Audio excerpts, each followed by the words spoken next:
একজন প্রবাসী মারা গেলে দেশে তার লাশ দেশে আনতে 4-6 মাস সময় লেগে যায়।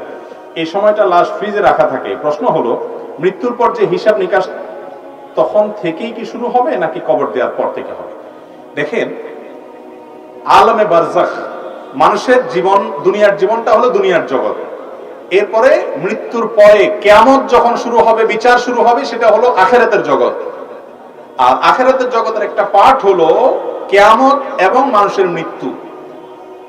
এই দুইটার মধ্যবর্তী সময়ে মানুষ যেখানে থাকে, এটা হলো বারজাখের জগৎ।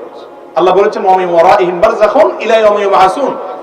জীবন, দুনিয়ার জীবন পার করার পরে বারজাখের জীবন থাকে কিয়ামতের আগ পর্যন্ত। এটাকে বারজাখের লাইফ বলে। বারজাখ মানে আড়াল।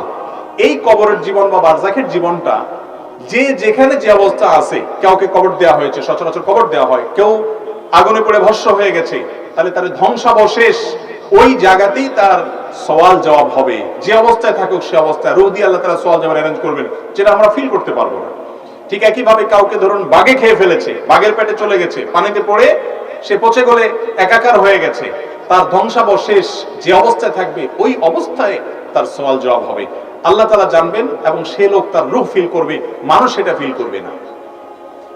এছাড়া গায়েবের জগতে একজন মানুষ ফ্রিজে 4-6 মাস তার লাশ রাখা হচ্ছে, বিভিন্ন প্রসেস হচ্ছে, এখনো কবর দেওয়া হয়নি।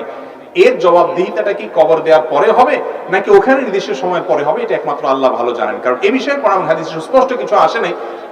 আলমুল গায়ব বা অদৃশ্যের জগৎ সম্পর্কে কোরআন হাদিসে স্পষ্ট কিছু বলা না থাকলে সেই ব্যাপারে আমরা নিজেরা কোনো সিদ্ধান্ত দিতে পারি না, বরং আমরা আল্লাহর প্রতি ঈমান আনি যে আল্লাহ রাব্বুল আলামিন যেভাবে তাকে প্রশ্নোত্তরের মুখোমুখি করা দরকার সেভাবে করবেন, তবে প্রশ্নোত্তর হবে।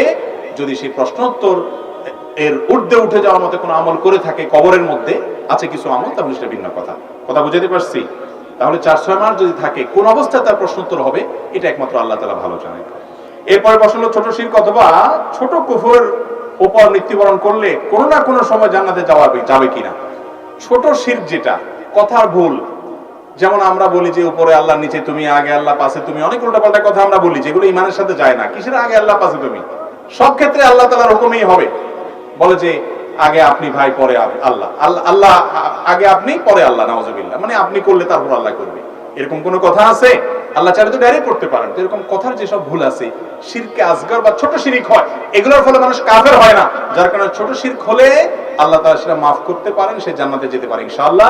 তবে বড় শিরক যদি হয়, শিরকে আকবর, আপনি মাজারকে সিজদা করেন, ইবাদত করেন, আল্লাহ ছাড়া কারো উপাসনা করেন, আল্লাহর স্থলে কাউকে রাখেন, এই বড় শিরক যদি আপনি করেন, তাহলে তার ফলে মানুষ ঈমান থেকে খারিজ হয়ে যায় এবং সেটা কিন্তু ক্ষমা হয় না। আল্লাহ তাআলার কাছে তওবা করে যদি জীবদ্দশায় মাফ চায় এবং ফিরে আসে তাওহীদের পথে, তাহলে সেটা মাফ হয় শুধুমাত্র।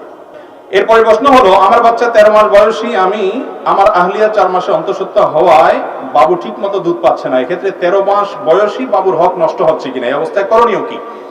একজন সন্তান বয়স 13 মাস হলে আরেকটা সন্তান এখন গর্ভে আসলে যদি এই বাচ্চার বুকে দুধ না হয়, তাহলে এটার প্রতি অবিচারের কিছু না, আপনি ইচ্ছাকৃত তার প্রতি জুলুম করেন নাই।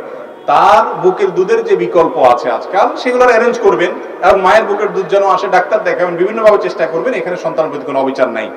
আমরা আজকাল জন্ম নিয়ন্ত্রণ করার জন্য শরীয়ত আমাদেরকে বৈধ যেসব কারণ রেখেছে, এর বাইরে আরো বহুত অজুহাত নিজেরা খুঁজে বার করি এবং বার করে আপনার এই ক্ষেত্রে এমন এমন পদ্ধতি অবলম্বন করে যেগুলো ইসলাম হালাল রাখে নাই, যেমন স্থায়ী জন্ম নিয়ন্ত্রণ পদ্ধতি হারাম, সেগুলোতে আপনারা সঙ্গে চলে যান।